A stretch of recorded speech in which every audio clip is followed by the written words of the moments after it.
Баршаңызға сәлем достар, менің каналыма қош келдіңіздер. Бүгін сіздермен бірге наурыз айында қазақтың ұлттық тағамдарының бірі, яғни женттің екі түрлі жасалу жолын көрсететін боламын.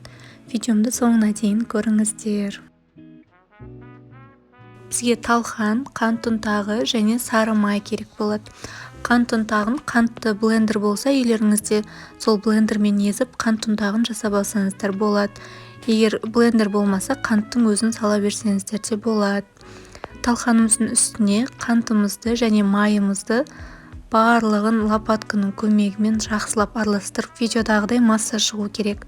Одан кейін өзімізге керек формаға салып, әдемілеп біркелкі қылып, одан кейін холодильникке 1 сағатқа салып аламыз.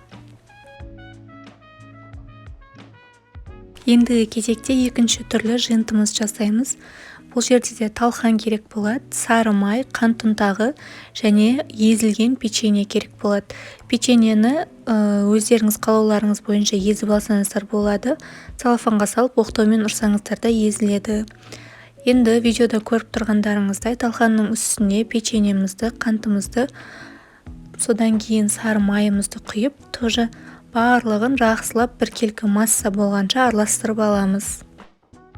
Мінекей біздің массамыз дайын болды.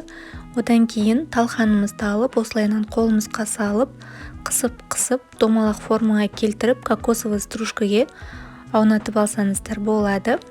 Талқанымызды жасап болғаннан кейін холодильникке тағы да 1 сағатқа қойып аламыз. Одан кейін дастарханға өз қалауларыңызша қойсаңыздар болады. Мінекей біздің бірінші түріміз және екінші бағана жасалған талқанымыз. Оны да өз қалауларыңызша кесіп қойсаңыздар болады, немесе өздеріңізге ұнайтын формаға жасасаңыздар да болады. Баршаңызға ас болсын, сіздермен болған Гүлзада.